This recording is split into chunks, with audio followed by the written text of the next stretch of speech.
Hello and good morning to you guys. One moment because a couple of things changed in the program that I am using for our live videos, and I have to get used to it. I will have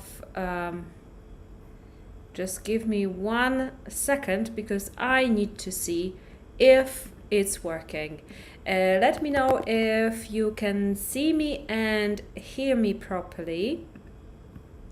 Let me know in the comments and of course say hello. As always, say hello to me, and I am just quickly checking if yes, everything seems to be working correctly, I think. And the good news is that I can currently appear in many channels at the same time, which is really great because I can be live on our Facebook page, I can be live on YouTube, and I can be live in the Facebook group, and if I have more channels I can also be live there, which is really good. I am very happy about this. So welcome again to our weekly meeting, our OKEnglish breakfast. And I hope that you are well today. I hope that you had a good weekend and a good night's sleep, and you are ready to start this week. I am currently in Thailand, as you might or might not know, and I am in the north of the country, and it is very close to the mountains. We can actually see the mountains from many points of the city, and it's very easy to go to the mountains here, take a trip somewhere, and my boyfriend and I went to the mountains for the weekend. It was amazing. It was very good. We went I would say maybe you can call it glamping, probably a little bit of a poorer version of glamping, maybe not so glamorous, but it was very nice, and it was very cold, if you can believe. Thailand can be cold from time to time, and it was around 5 degrees maybe, or maybe even less. I'm telling you, it was freezing. Good morning, Marzena. Good morning. I had a wonderful weekend. It's my dream to visit Thailand. I hope that one day you can visit Thailand and you can come here. I am still trying to see if I can see your comments. I think I can see everyone's comments. I can see also comments from people from Facebook group, although I will not see your names there. Okay, good. Moi drodzy, witam Was bardzo serdecznie na naszym kolejnym spotkaniu. Nie wiem dlaczego ja mam tylko 4 osoby, mi pokazuje, że oglądają. Trochę to dziwne, bo przeważnie jest Was więcej już o tej porze, więc nie mam pojęcia dlaczego akurat tak mi to pokazuje. Się troszeczkę, powiem Wam szczerze, że używam teraz znaczy to jest stary program, ale ma update zrobiony i w zasadzie nie wiem jak to działa. Boję się, że nie będę do Was docierać tak jak wcześniej, przez to eksperymentuję oczywiście jak zawsze i chcę zobaczyć, czy widzę w ogóle Wasze komentarze, więc jeżeli oglądacie gdzieś na Facebooku czy gdziekolwiek, to dajcie jeszcze mi znać, czy jesteście. No nie wiem, dziwne to jest troszeczkę dla mnie, no ale zobaczymy. Zawsze jest Was o wiele więcej, na naszym spotkaniu i być może to, że używam teraz nowej funkcji tego programu, być może to obcina mi zasięg. Albo coś się dzieje z tym programem. But at 9 o'clock usual were lessons with you. Or what time is it now in Poland? Is it not 9? Przepraszam Was bardzo, przeważnie. A faktycznie, Marzena, faktycznie o 1 godzinę za wcześniej. To jest prawda, dokładnie tak jest. Pomyliło mi się po prostu. Tak, dlatego Was nie ma, bo wszyscy czekają na 9, a nie na 8. Więc jeżeli oglądacie to wideo o 9 na naszej normalnej godzinie, to i tak możecie zostać z nami tutaj. Przepraszam za tą pomyłkę, z tego względu, że po prostu jest różnica czasu, nie wyliczyłam tego dobrze. Powinno być oczywiście o 9, a nie o 8 polskiego czasu. Tak, dokładnie. Jest o 1 godzinę za wcześnie. Ale co zrobić? Jak już tu jestem, to już zrobię tą lekcję. Marzena tutaj jest, przynajmniej Marzena ze mną jest. I może, tak, it's 8 o'clock, dokładnie. Więc może jeszcze ktoś dołączy, a inne osoby mogą sobie zawsze to obejrzeć później. W następnym tygodniu będę pamiętać, że to jest moja 3., a nie 2 godzina, a Wasza 9 godzina. Dokładnie, dlatego właśnie, kurczę, tak się to właśnie kończy, jak człowiek eksperymentuje z programami, bo ten program też ma inną zupełnie godzinę, więc to już w ogóle, słuchajcie, jest kosmos po prostu z tym wszystkim. No ale dobrze, no nic to, zrobimy sobie dzisiaj, hello Krzysztof, zrobimy sobie dzisiaj tą lekcję o 8 godzinie. W następnym tygodniu lekcja zawsze w poniedziałki jest o 9, moi drodzy. Przepraszam, dzisiaj trochę wcześniej. Więc dobrze, moi drodzy, dzisiaj będziemy sobie mówić o pewnej historii związanej z dwojgiem osób.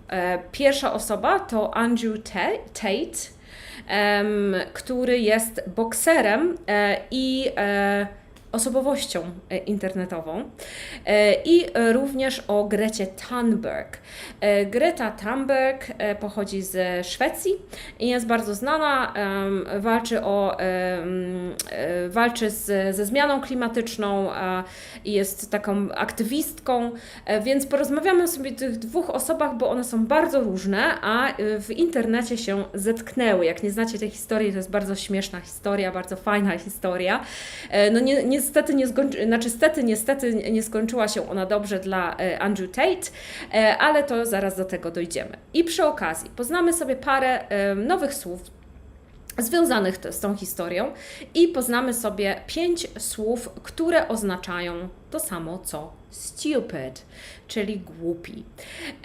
Dlatego, że kogoś możemy nazwać głupim użyć słów, które są gorsze niż słowo stupid, lub możemy użyć słowa troszeczkę bardziej wyważonych słów, mimo że one nadal oznaczają to samo, ale możemy użyć troszeczkę innych słów, więc to Wam dzisiaj przedstawię.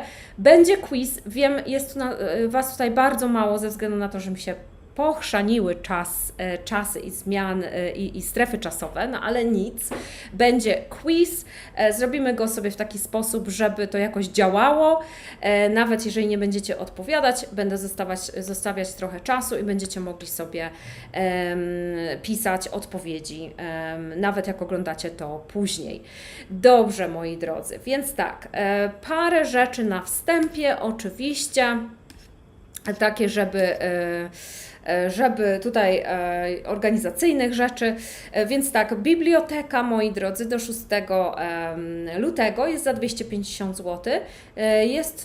Są to kursy online dla osób początkujących, dla samouków, czyli dla osób, które się uczą same lub chcą posiadać gdzieś jakieś ściągawki na boku i przypomnieć sobie takie podstaw. Macie tam ponad 100 lekcji wideo dla początkujących w 4 kategoriach. Macie tam słownictwo, gramatyka, konwersacje i business English. I macie też ściągawki i testy sprawdzające wiedzę.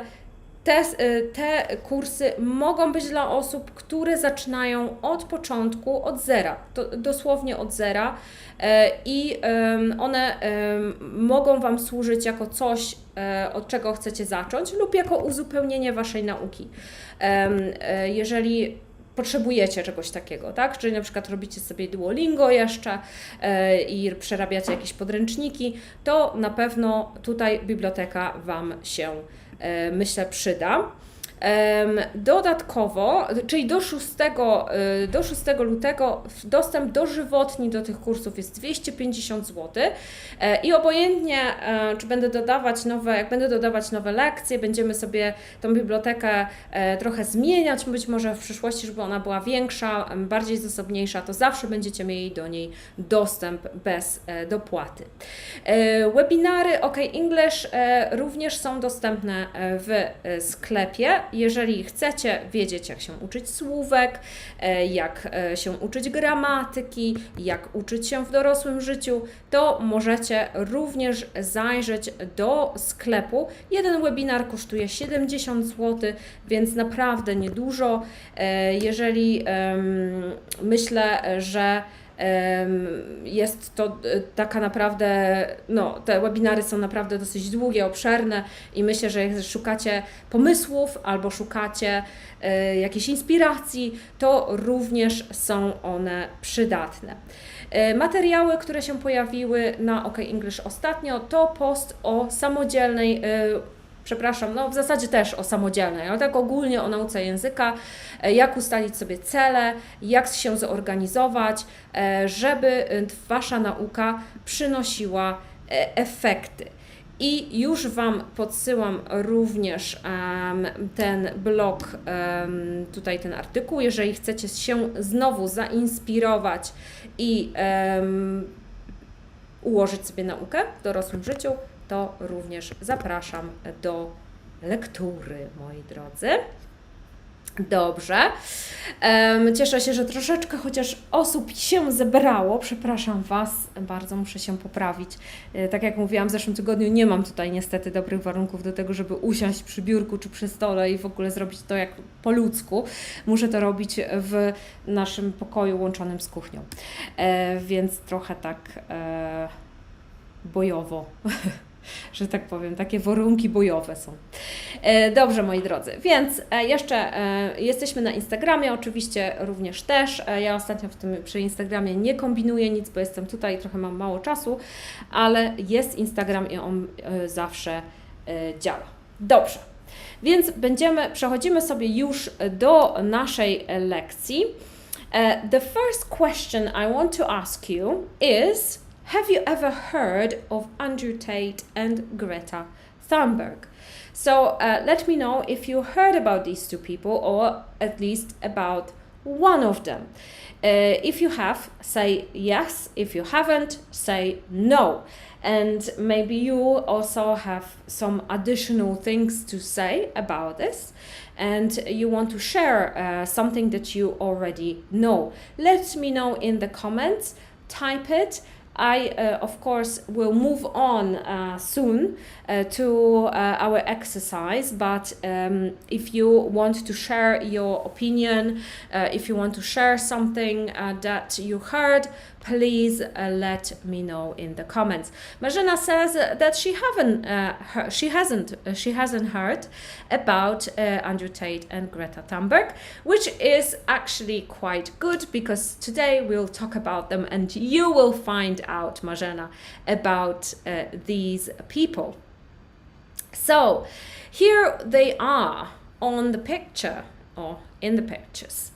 And we have Andrew on the left, and we have Greta on the right. As you can see, Greta is quite young. I don't know how old she is at the moment, but she was very young when she became famous. We will talk about how she became famous as well. And she is from Sweden, and she is very well known. Andrew on the left, he is from the UK. I think he's British, and he is well, I don't want to say interesting. He's not interesting. He's kind of, well, we'll see. You will see like what kind of person he is. He hasn't been very famous until he had this little argument on Twitter with Greta. But we will have a look in a moment at that. Moi drodzy, jeżeli nigdy nie byliście na naszych lekcjach, to tylko mówię, że teraz jest czas, kiedy ja czytam fragment artykułu, wysłuchacie, następnie widzicie fragment artykułu na ekranie i będziemy później przechodzić do słownictwa, do przeróżnych ćwiczeń. Good morning, yes. Facebook user, I don't know because it's on the group, so I cannot see your names, unfortunately.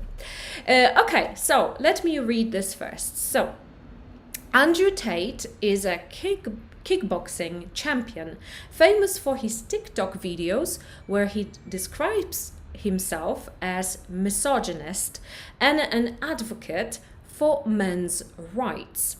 He was once forced to leave Twitter because he said that women were responsible for being sexually assaulted. Greta Thunburg is a Swedish environmental activist. She became famous for going on strike in front of the Swedish government, calling for action on climate change. She has been nominated for the Nobel Prize every year since 2018. In 2022, Andrew Tate made fun of Greta on Twitter, showing his luxury car collection, asking for her email address so he can send her the list of the CO2 emissions the cars produce. She replied with a fake email address, making fun of Tate's small manhood. Her tweet went viral. In response, Tate made a video from Romania where he had escaped from being charged of rape. On the video, we can see pizza boxes which then help the international police to catch him and arrest him. This is what happens when you don't recycle your pizza boxes, tweeted Greta shortly after. Okay, so let's have a look at the text. So don't worry if you did not understand. We will have a look at the text. It will be easier for you to understand a little bit more. Okay, so the first paragraph. Andrew Tate is a kickboxing champion famous for his TikTok videos where he describes himself as misogynist and an advocate for men's rights. He was once forced to leave Twitter because he said that women were responsible for being sexually assaulted. Okay, so Andrew Tate is a kickboxing champion famous for his TikTok videos where he describes himself as misogynist and an advocate for men's rights. Okay, czyli Andrew Tate jest mistrzem kickboxingu, który jest sławny ze swoich wideo na TikToku, gdzie określa siebie jako misogynist. Misogynist is a man, usually, a person who thinks that men should be more important than women, let's say. Okay? Misogynist, czyli osoba, która uważa, że mężczyźni powinni mieć więcej praw od kobiet. An advocate, he's a misogynist and an advocate for men's rights. Czyli on jest advocate. Advocate is not the same as lawyer, okay? In Polish, we have advokat, but this is not the same, okay? Don't confuse these words. So if someone is advocate for something, it means that they speak they fight for something, or they speak for something, or they advertised something, okay? So they are speaker for men's rights. Advocate for men's rights is a person who is basically fighting for men's rights, okay? Czyli on się określa jako taki osoba, która mówi i jest... brakuje mi słowa po polsku, jak zawsze. Jest to osoba, która stoi za prawami mężczyzn. Czyli jest to osoba, która na przykład gdzieś w social mediach mówi o tym, chodzi na jakieś protesty, tak, i protestuje, walczy o te prawa, tak? Czyli on jest nie tylko osobą, która uważa, że mężczyźni powinni mieć więcej praw, ale jeszcze dodatkowo mówi o tym bardzo głośno. Czyli nie mylcie advocate z naszym adwokatem, bo to nie jest to samo. Okay? Czyli advocate for something to jest osoba, która właśnie walczy o coś albo mówi o czymś bardzo głośno. He was once forced to leave Twitter because he said that women were responsible for being sexually assaulted. Czyli kiedyś go wyrzucono z Twittera. He was forced to leave Twitter, czyli został zmuszony do wyjścia, do zostawienia Twittera, do pozostawienia Twittera, ponieważ he said that women were responsible for being sexually assaulted. Czyli powiedział, że kobiety są odpowiedzialne za to, że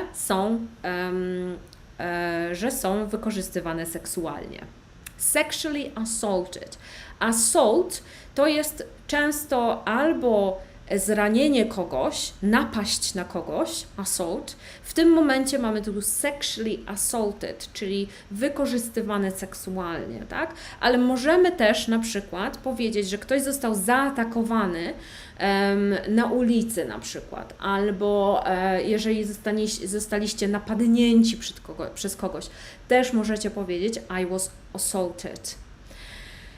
Okay, and Greta Thunburg is a Swedish environmental activist. She became famous for going on strike in front of the Swedish government, calling for action on climate change. She has been nominated for the Nobel Prize every year since 2018. Więc Greta Thunburg is a Swedish environmental activist, czyli jest aktywistką taką środowiskową. She became famous for going on strike in front of the Swedish government, calling for action on climate change. Czyli została sławna przez to, że strajkowała na zewnątrz szwedzkiego rządu, gdzie wzywała, żeby coś zrobiono ze zmianą klimatyczną, tak? Czyli call for, jeżeli mówimy, znacie na pewno słowo call, czyli dzwonić do kogoś, tak? Call me, na przykład zadzwoń do mnie, ale też możemy wołać o coś, czyli call for będzie wołać o coś, czyli ona wołała, tak? Nawoływała do akcji w związku ze zmianą klimatyczną. She has been nominated for the Nobel Prize every year since 2018, czyli każdego roku od 2018 była nominowana, czy jest nominowana do Nagrody Nobla. Nominated for, czyli nominowana do czegoś. In 2022, Andrew Tate made fun of Greta on Twitter, showing his luxury car collection, asking for her email address so he can send her the list of the CO2 emissions the cars produce. In 2022, Andrew Tate made fun of Greta on Twitter, czyli w 2022 Andrew Tate sobie robił żarty z Grety na Twitterze, tak? Made fun of, czyli robił sobie żarty. Showing his luxury car collection, pokazując swoją kolekcję luksusowych samochodów, asking for her email address so he can send her the list of the CO2 emissions the cars produce. Prosząc o jej e-mail, o jej adres e-mail, aby móc wysłać jej listę dwutlenku węgla, które te samochody produkują. CO2 to jest po prostu tak wzór chemiczny na dwutlenek węgla i tak po angielsku mówimy. Zamiast mówić dwutlenek węgla, co już nawet nie pamiętam jak jest dokładnie cała nazwa, mówimy po prostu CO2. CO2 emissions to są emisje dwutlenku węgla, czyli to wydalanie tego dwutlenku węgla. She replied with a fake email address, making fun of Tate's small manhood. Czyli ona odpowiedziała, fake to jest sztuczny, nieprawdziwy, fałszywy, czyli odpowiedziała fałszywym adresem e-mail, making fun of Tate's small manhood. Tutaj mamy znowu to wyrażenie making fun, czyli robiąc sobie żarty z małej męskości Tate'a. Manhood to jest męskość. Oczywiście w kontekście męskość, jak ktoś jest bardzo męski, to mówimy jego, nie wiem, jego takie poczucie męskości, coś tam i tego typu rzecz może być nazwana manhood, ale też oczywiście mówimy o penisie, tak? Jeżeli mówimy o organach rozrodczych mężczyzny, to możemy powiedzieć manhood, nie musimy go nazywać dosłownie, tylko możemy właśnie powiedzieć męskość, tak jak po polsku również mówimy często męskość, tak? Czyli ona sobie zrobiła sobie żarty z jego męskości na Twitterze. Her tweet went viral, czyli jej ten tweet, ta wiadomość, gdzie ona o nim sobie z niego żartowała, stała się tweetem wiralowym, czyli po prostu rozeszła się po całym internecie. In response, Tate made a video from Romania where he had escaped from being charged of rape. Okay? In response, czyli w odpowiedzi, Tate made a video from Romania. Tate zrobił wideo, tak, nagrał wideo, make a video, może być zrobić wideo dosłownie, nakręcić wideo, tak, coś w tym stylu. Możemy oczywiście powiedzieć record a video, czyli nagrać wideo, a tutaj mamy make a video. Made a video from Romania, czyli z Rumunii nagrał to wideo, zrobił to wideo, where he had escaped from being charged of rape. Where he had escaped, gdzie uciekł, czyli prawdopodobnie z Wielkiej Brytanii, gdzie uciekł. Zauważmy, że jest tutaj czas past perfect, he had escaped, to jest past perfect, czyli czas zaprzeszły, czyli to się on uciekł zanim nagrał to wideo, tak? Czyli on, gdzie uciekł, nagrał wideo w Rumunii, gdzie uciekł from being charged of rape, czyli uciekł przez oskarżeniem o gwałt. Rape to jest gwałt, tak? Czyli nagrał to w odpowiedzi, nagrał wideo z Rumunii, gdzie uciekł przed wymiarem sprawiedliwości, bo został oskarżony, w swoim kraju został oskarżony o gwałt. On the video we can see pizza boxes, which then helped the international police to catch him and arrest him. Tak? Czyli na wideo, on the video, we can see pizza boxes, czyli widzimy, tak, możemy zobaczyć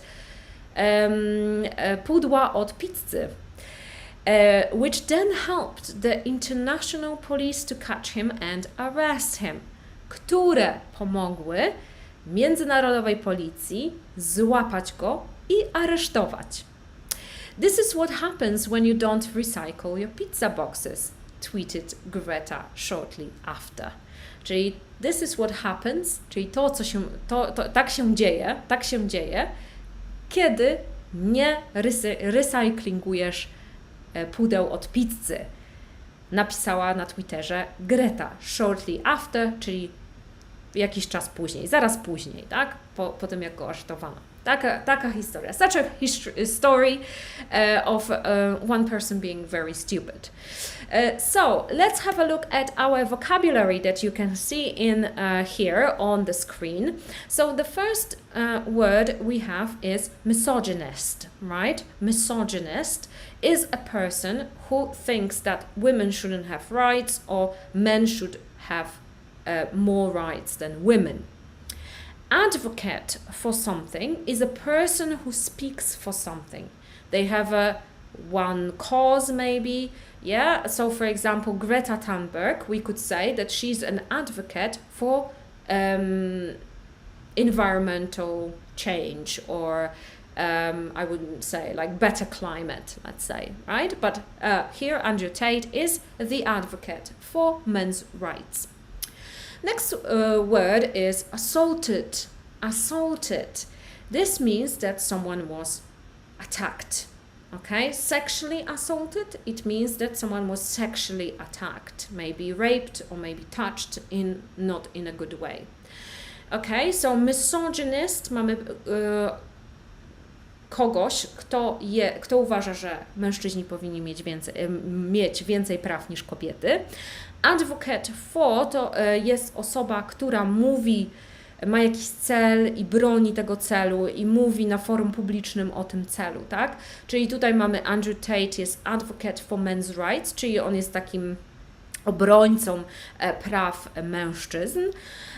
Mamy the next word is assaulted, czyli assaulted to znaczy zaatakowany. Może być, tak jak tutaj w tym przypadku, możemy powiedzieć sexually assaulted, czyli zaatakowany w kontekście seksualnym, tak? Next one we have nominated. Nominated for, nominowany do czegoś. Zauważmy, że tutaj for mamy słowo for, czyli jakby dla. Nominated for the Nobel Prize, nominated for the Oscar, na przykład we can say, right? So if we were nominated for a certain prize, we say that. The next one is manhood. Manhood, czyli męskość. Okay? Manhood is a male reproductive organ, right? We can say that if someone is very manly, we can say that his manhood is like maybe visible to everyone, I don't know, in that context as well. And the last one is rape. Rape.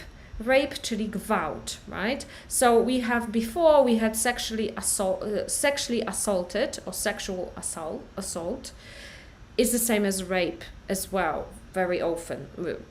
It doesn't have to be the same, but very often might be the same. Okay, so rape is gwałt. So we have misogynist, advocate for something, assaulted, nominated, manhood, and rape. All right, so next one I will show you 5 words you can use instead of stupid. So when we think about Andrew Tate and the whole story, the one of the words that can come to your mind is stupid. Okay, he was not very careful. He was trying to show himself. He was trying to show that he's better than everyone else, but he came out of this whole situation as just stupid completely. And very often, in certain situation, we use the word stupid, right? We can call a thing, an event, a behavior, a person, a lot of things we can call that it's stupid. And it's a very common word, right? And we use it very often. But what other words can we use instead of that word? So here is something that we can use. So the first one is dense. Okay? So these are all adjectives and you can use exactly the same. Słowo dense oznacza bardzo gęstego. To jest tak naprawdę gęste. Jeżeli coś jest gęste, na przykład na las możemy powiedzieć gęsty las, dense forest. ale też możemy nazwać osobę, która jest po prostu głupia. Dense jest ładniejszym słowem niż stupid, troszeczkę bardziej wyszukanym, troszeczkę delikatniejszym, mimo wszystko nadal obraźliwym oczywiście, tak? Więc wszystkie te słowa tak naprawdę są dość obraźliwe, no bo słowo stupid jest słowem obraźliwym, natomiast tutaj możemy troszeczkę je jakby spłycić tą obraźliwość, używając trochę czegoś innego, tak? Czyli dense, gęsty, jest też opisem na osobę, która jest głupia. Nie możemy użyć tego w odniesieniu do na przykład wydarzenia, tak? Możemy ewentualnie jakby powiedzieć, że pomysł jest dense, też możemy tak powiedzieć, natomiast bardziej na osobę. Next one is slow-witted. Slow-witted, czyli taka osoba dosyć powolna w myśleniu, tak? I tutaj do Andrew Tate na pewno pasuje ten przymiotnik, slow-witted, okay? Next one, very British, we can say thick. Thick. Być może znacie lub nie znacie słowo thick. Słowo thick oznacza gruby, ale w odniesieniu do książki na przykład, albo do kurtki lub swetra, jeżeli coś jest grube, nie? To jest też dosyć ciekawe, bo na książkę raczej nie powiemy, że jest fat, tak samo nie powiemy na kurtkę czy sweter, że jest fat, powiemy, że jest thick. I tak na osobę głupią możemy powiedzieć thick. To jest osoba, która nie do końca myśli, kiedy coś robi. To jest bardzo brytyjskie słowo, raczej Amerykanie nie do końca chyba używają tego słowa, jest bardziej brytyjskie wyrażenie, thick. Next one is dim, czyli taki ściemniony troszeczkę, tak? Czyli znowu trochę taki bardziej, że nie do końca myśli, jak coś robi. Dim, okay? Znowu troszeczkę ładniejsze słowo niż stupid może być. I w końcu też dumb. Dumb, jak sobie spojrzycie na to, jak jest zapisane, jest na końcu b, ale tego nie wymawiamy, tak? Tylko mówimy dumb. Mamy taki film Głupi i Głupszy, nie wiem czy pamiętacie, z Jimem Carreyem i właśnie oryginalny tytuł był Dumb and Dumber. Okay, so 5 words to call someone stupid: dense, slow-witted, thick, dim and dumb. Okay, I hope that you will remember this. All right, so of course, yes. One last thing. I am not encouraging you to talk about other people like that, of course. But you know, it's just to expand your vocabulary as a little bit. Okay. So quiz. I am wondering if there is, oh no, there are a couple of you here, so that's good, so let's have a look at our quiz. We'll do a quick quiz from the vocabulary that we had today. So the first one is a person who thinks women have a lower status and are not as important as men is an advocate, a misogynist, or a feminist.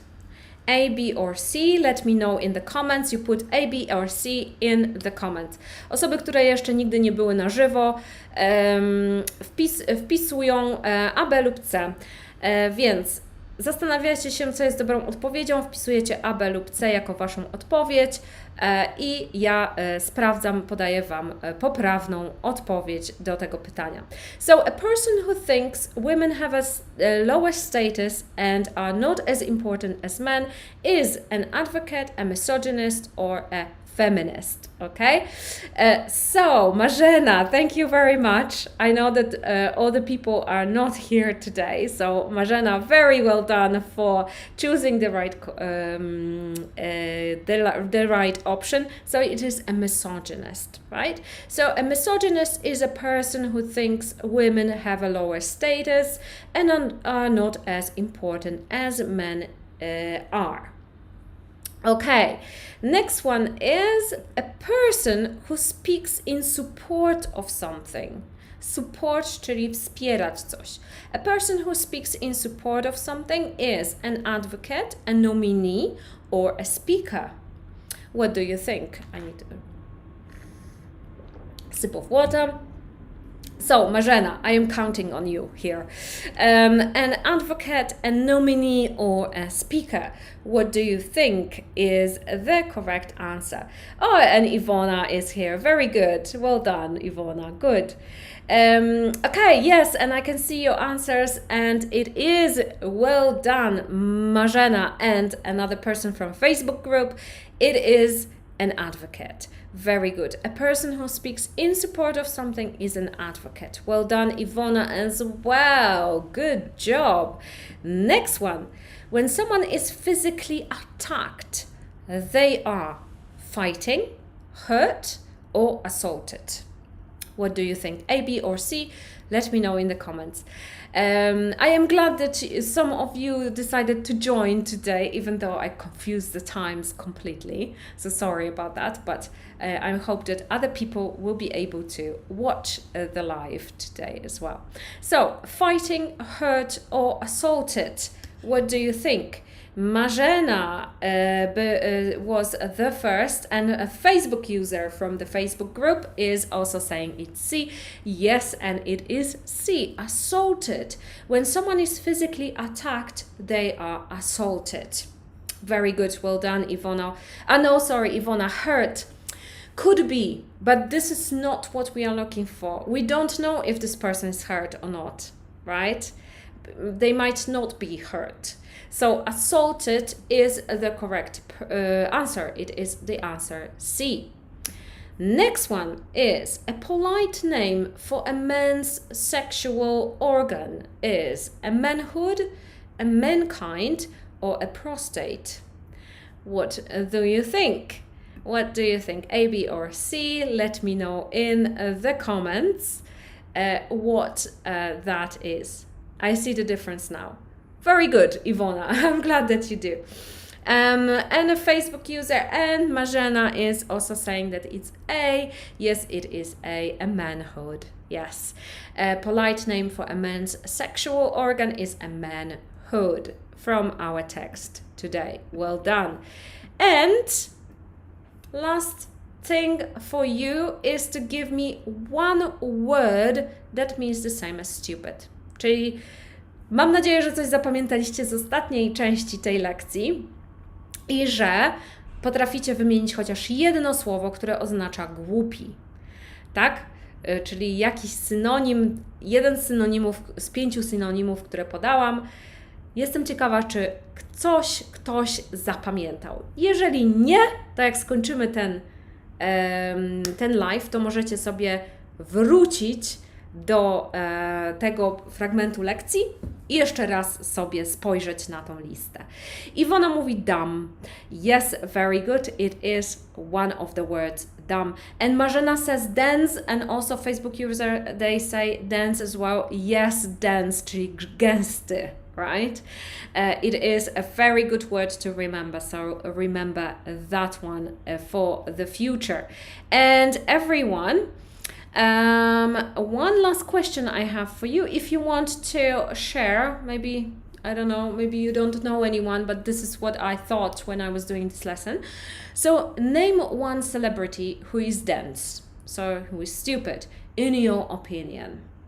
Okay, I'm sure that you do know some celebrities that are stupid, dense. And I wonder if you can name at least one, and why. Maybe you can say, you can add some information about why you think that.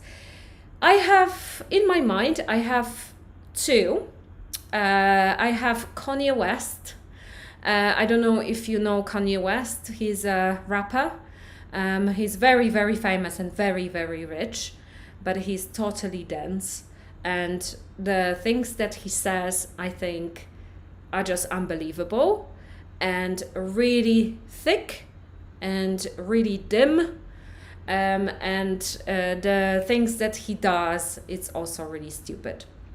So that's one of the people that come to my mind. And the second one is Jarosław Jakimowicz, which is very famous. If you are my age or maybe older, you probably know Młode Wilki from the 90s, and he is the actor from there. And now he works for the Polish television, and also the things he does and he says are really dense and stupid and unbelievable. So I nominate him as the most stupid person in social media, or like celebrities. I don't know. I don't want to speak in a bad way about anybody, forgive me, no problem, Marzena, no problem. It's just an exercise, don't worry if you don't want to do that, it's fine, it's absolutely okay. It's just celebrities are always like something that people know and who people observe, and sometimes politicians maybe are also not the smartest people on earth. Sometimes, right? Especially nowadays when you have the internet and people are doing like really crazy things sometimes. Okay, I couldn't choose anyone, but when you mentioned Jakimowicz, totally agree, right? Yes, absolutely. And the most interesting thing is that people still like him for what he does, and especially that the things he does are not very good, and they spread hate, right? And it's not really great. But this is my opinion. Of course, you can have a different opinion, and that's okay if we have different opinions too. Moi drodzy, dobrze, dobiegamy końca. Za jakieś 15 minut będą oglądać to osoby, które nie wiedziały, że mamy wcześniej sesję. I bardzo jeszcze raz przepraszam za to, że mi się pokićkały godziny, ale to tak jest, jak się ma strefy czasowe różne i nie spojrzy się dobrze w kalendarz i po prostu wszystko się miesza. Ale to nic nie szkodzi, bo te live'y zawsze zostają z Wami i możecie do nich wracać i możecie je oglądać, także nic straconego, absolutnie. Także mam nadzieję, że przynajmniej coś z tej lekcji wyniosłyście i że przynajmniej coś tam Wam zostało w głowie, nie? Dobrze, ja tylko przypominam o lekcjach angielskiej konwersacji u nas, o tym, że można zapisać się na zajęcia, na treningi do native speakerów, do naszych cudownych, najlepszych nauczycieli na świecie. Jeżeli chcecie uczyć się mówić w języku angielskim, chcecie przełamać bariery, chcecie dyskutować na przeróżne tematy, nawet na taki temat, jak mieliśmy dzisiaj na przykład, i nauczyć się paru przy okazji słów i jakby rozwinąć się w tym angielskim, trochę bardziej się otworzyć z językiem angielskim, to bardzo, bardzo Was zapraszam na treningi, do kontaktu, gdzie na stronie naszej głównej możecie się zapisać na konsultację ze mną i ja podczas tej konsultacji badam Wasz poziom, badam to, co chcecie osiągnąć, nad czym chcecie pracować, i sprawdzam też, jakie macie godziny dostępne, dopasowuję Wam nauczyciela, nauczyciel przygotowuje Wam indywidualny kurs, materiały są dopasowane do Was i skupiacie się w tym czasie na konwersacji. Na tym najbardziej nam zależy, żeby nauczyć Was mówić płynnie i bez skrępowania. Yes, thanks a lot. I had a very nice time with you. New phrases and words. Thank you very much, Marzena, for coming here and for spending time with me. And everyone, also thank you for being here and for coming. I am so glad that you were here. Next week, I promise that next week we are going to meet at 9. Okay? I will not confuse the time. Thank you so much. Have a wonderful week ahead. Have a wonderful time. Have a wonderful Monday. I know it's not easy, but you can do it. You can do it. And I will see you next week. Oczywiście, jak zawsze, też poproszę o kciuki w górę, o serducha, o uśmieszki, o podzielenie się również tym live'em z innymi osobami, które być może chciałyby podszkolić trochę angielski, zaprosić ich do zabawy. Nie trzeba przychodzić na live o 9, można sobie obejrzeć go później, także będzie mi bardzo miło, jeżeli polecicie również OKEnglish innym osobom. So thank you very much, guys. Kisses, greetings, and see you soon.